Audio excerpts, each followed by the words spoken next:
Hello everyone, this is Kevin, your entrepreneur, and I'm making this video as a response of sorts to a private message I got on YouTube. I rarely get private messages from people asking for help, and the email, though a little long and at times kind of hard to understand, John, I have to admit, it stuck out to me and I figured it was worth making a video about. And the bottom line of the email was that he was fired or terminated from GrubHub for lack of acceptance rating. Their email, and I have the email here because I have to have my notes, guys. I'm sorry. It's a long email. They wrote to him, "Our records show that you have not been able to receive orders and have not performed delivery services during a high percentage of the delivery blocks that you have signed up for. As a result of this material breach of Section 4 of your delivery service provider agreement, you are being notified that GrubHub is terminating your agreement effective immediately in accordance with Section 11 of your agreement." Now, in the email, he mentions several things, like he was having some app issues, and then there were times when he wasn't accepting all the orders for one reason or another. And of course, the question comes up, because it's a huge debate among all the app services. How much drives, deliveries, passengers, packages, whatever, are you allowed to reject from these? Because here's the thing, they all keep track of your acceptance rating. And, but the thing is, we are independent contractors, and in theory, independent contractors should be allowed to say no. They should be allowed to say no as many times as they want.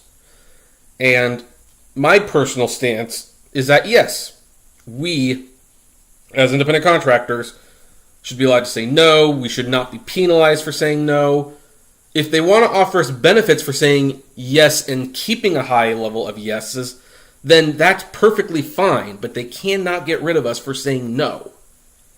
GrubHub, however, operates a little differently, at least from the way that I have had experience. And as some of you know, I haven't delivered for GrubHub in a while, not because I don't want to, but because the app stopped working for my phone, and I have not been able to get it working for months.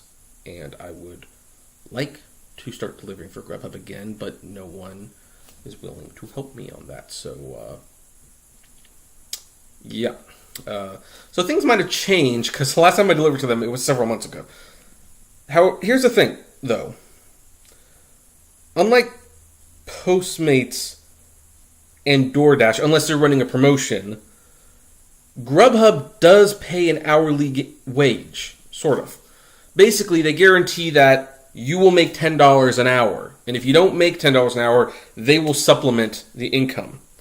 So, what GrubHub does is you select blocks that you agree to work. They guarantee you so much money if you don't make it.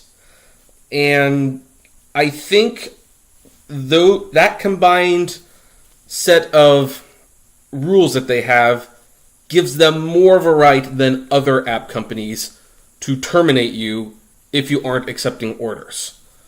So here's now DoorDash and Postmates, you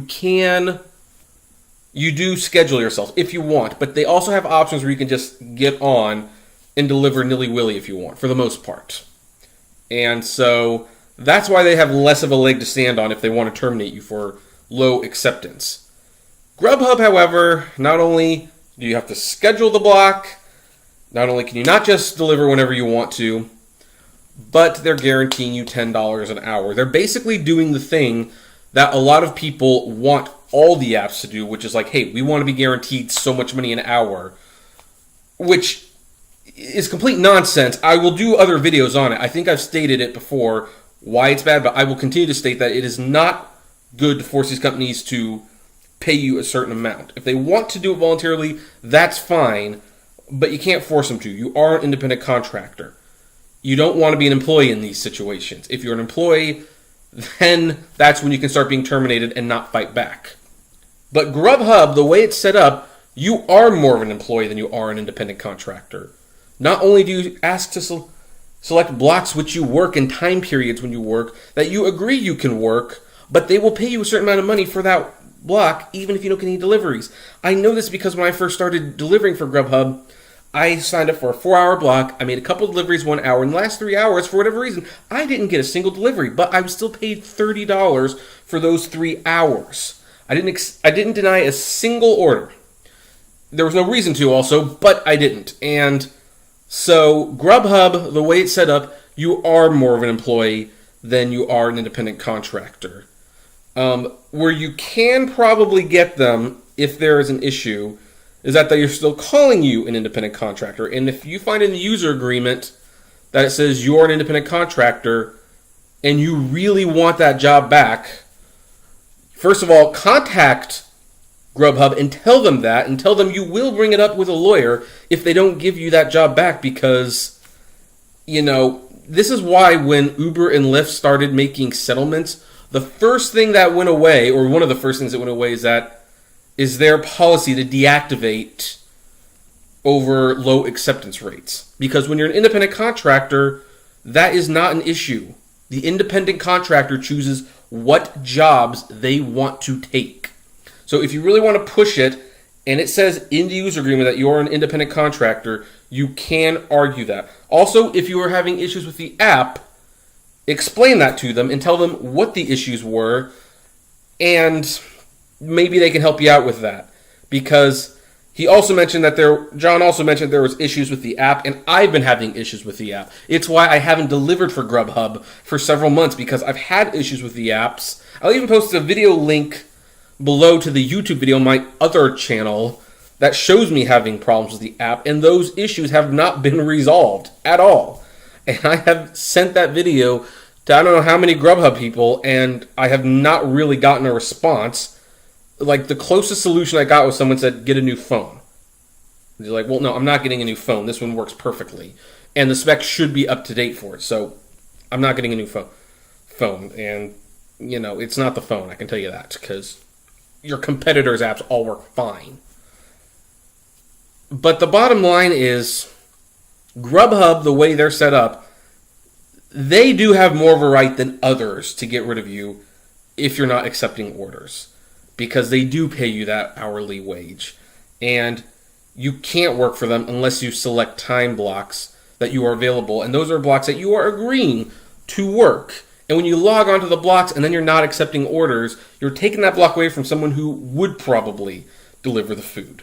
And GrubHub doesn't have an option that I'm aware of, again, it's been several months, where you can just get on and get off, unfortunately. So John, in this case, if you really want to get back on with GrubHub, highlight the issues that you had with the app, see if that works. If that doesn't work, see if they classify you as an independent contractor. If they have mentioned that you cannot get rid of someone who is an independent contractor for low acceptance rates, the law just doesn't work that way. And if that doesn't work, and if you really want that job back, then you got to sue them. I personally don't know if it's worth doing. I noticed in your email you said you got a lot more deliveries on GrubHub than you did with DoorDash. I found it to be complete opposite, but on the other hand, you're in Dallas, I'm in Southern California, so obviously the markets are going to be different, and I acknowledge that. So yeah, I have nothing against GrubHub. If anything, they're one of the few companies that have crossed their T's and they've dotted their I's. If they want to get rid of you, they have a better case to stand on than most. I do believe that despite what these companies should not be allowed to fire you for, if you really are serious about doing this, you will do your job. You will do your job as best as you can. That means you will accept as many orders as you can. So long as you're not losing money on them. You will show up for your shifts. You will treat the customers properly or your passengers nicely. You will get the car cleaned in the case of Uber and Lyft. It doesn't matter so much with food, but it does with ride sharing. So I always encourage people, like, the drivers need to have value to these companies. They do need to have value. to these companies. And if you're not accepting the orders and they're paying you a guaranteed hourly wage, then you have no value to them. You really don't. So, yeah, and again, I am completely on the side of the drivers. Always have been, always will be. And so that's why I've given you this advice. Mention the app problems, and if worse comes to shove, mention the independent contractor problem where independent contractors are allowed to say no as many times as they want. However, if you're only doing 1 or 2 orders per hour, like you said, which honestly that's most of the time what you can do. All you can do usually is 1 or 2 deliveries per hour, sometimes 3. I've gotten it to where sometimes I'm doing 4 in an hour, but I've been doing this for a while. I know the system. But you need to be accepting more than 1 or 2 orders for the entire night or shift. If your shift is more than 2 hours, you need to be accepting pretty much all the orders that you can. But yeah, so if you really want the job back, just contact GrubHub. And and if you talk to them, can you ask them, hey, there's people who are having a hard time installing the app. Can you fix that, please? I'd appreciate it personally if you asked that. So what do you folks think? Have you been deactivated from GrubHub? Do you believe they should have the right to do that? Do you guys get paid the hourly wage? Because I am curious if in some areas GrubHub is more operating in, whether or not they're guaranteeing the $10 an hour or not. Because if they are not guaranteeing the $10 an hour, then you have an even stronger case for being reactivated. Just letting you know that. I'd like to know, comment below, like, favorite, share, subscribe, and as always, flame responsibly. Have a good one.